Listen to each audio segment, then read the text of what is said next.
একটা মাঝারি সাইজের আলুকে খোসা ছাড়িয়ে ধুয়ে নিয়েছি। এইবার আলুটাকে গ্রেট করে নিচ্ছি। সকাল বা বিকালের জলখাবারে খুব সহজেই এই রান্নাটা তৈরি করে দেখতে পারেন। আশা করি আপনাদের সবার খুব ভালো লাগবে। আলুটাকে গ্রেট করে নেওয়ার পর জল দিয়ে ভালো করে ধুয়ে নেব। ধুয়ে নেওয়ার পর জলটা চেপে বার করে আলুটাকে আলাদা করে নিয়ে নেব।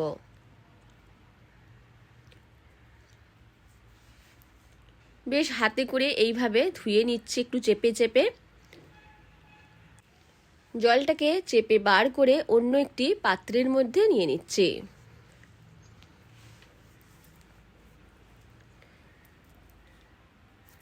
আলুটা নেওয়া হয়ে গেলে আলুর মধ্যে একটা মাঝারি সাইজের গাজরের হাফ অংশ নিয়েছি। গাজরটাকেও আলুর মধ্যে গ্রেট করে নিয়ে নেব।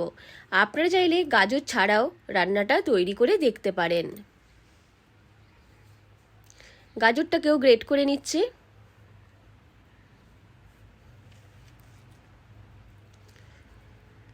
আলু আর গাজরকে গ্রেট করে নেওয়ার পর একটা মিক্সিং বোলের মধ্যে নিয়ে নিলাম। এইবার এর মধ্যে দিয়ে দেব একটা মাঝারি সাইজের পেঁয়াজ। পেঁয়াজটাকে লম্বা টুকরো করে কেটে নিচ্ছি।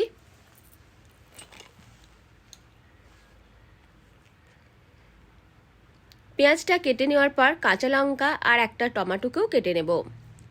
আপনারা আপনাদের পছন্দ মতো যে কোনো সবজি এর মধ্যে অ্যাড করতে পারেন। পেঁয়াজকে এইভাবে লম্বা টুকরো করে কেটে নিলাম। আর ঝালটা অবশ্যই নিজেদের স্বাদ মতো দেবেন। আমি এখানে দুটো কাঁচা লঙ্কাকে কেটে নিচ্ছি। কাঁচা লঙ্কা কেটে নেওয়ার পর টমেটোকেও কেটে নিচ্ছি।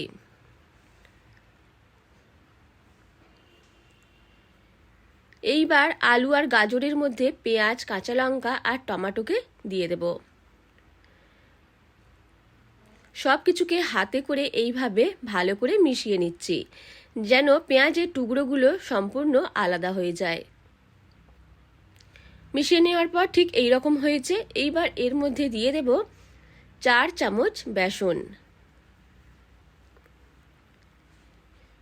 দিয়ে দেব 2 চামচ চালের গুঁড়ো। চালের গুঁড়ো বাড়িতে না থাকলে কর্নফ্লাওয়ারও দিতে পারেন, তাহলে তৈরি করার পর খুব মুচমুচে হবে। দিয়ে দিলাম পরিমাণ মতো নুন, অল্প একটু লঙ্কা গুঁড়ো আর কয়েকটা জিরে, একদম সামান্য অল্প একটু জিরে দিয়ে দিলাম।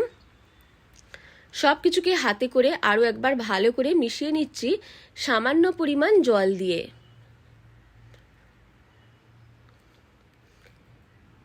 বিকালের জলখাবারে নতুন কিছু খেতে চাইলে অবশ্যই চটপট এই রান্নাটা তৈরি করে দেখতে পারেন। সব কিছু মিশিয়ে নেওয়ার পর ঠিক এই রকম হয়েছে। এইবার আমি নিয়ে নিয়েছি কয়েকটা ব্রেড। ব্রেডের চারপাশকে এইভাবে কেটে বাদ দিয়ে দিচ্ছি।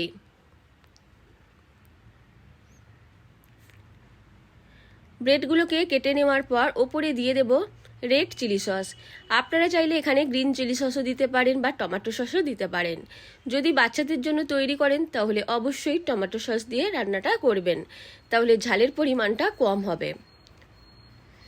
চিলি সসকে ভালো করে মিশিয়ে নেওয়ার পর ব্রেডকে এইভাবে মুড়ে নিয়ে গোল করে আগে থেকে যেই ব্যাটারটা তৈরি করে রেখেছিলাম তার মধ্যে এইভাবে কোট করে নিচ্ছি। আমি এখানে গোল গোল তৈরি করছি, এই জন্য গোল শেপের তৈরি করে নিলাম। আগে থেকেই গ্যাস অন করে কড়াই বসিয়ে তেল গরম করতে দিয়েছিলাম, গরম তেলের মধ্যে দিয়ে দিলাম। আরও একটা তৈরি করে দেখিয়ে দিচ্ছি। ব্রেড নিয়েছি, ব্রেডের চারপাশকে কেটে বাদ দিয়ে দিচ্ছি। ব্রেডের উপর দিয়ে দেব অল্প একটু রেড চিলি সস। সসটাকে ভালো করে মিশিয়ে নেওয়ার পর হাতের মুঠোয় এইভাবে ব্রেডকে ভেঙে নিয়ে গোল করে বেসনের ব্যাটারে কোট করে নিচ্ছি।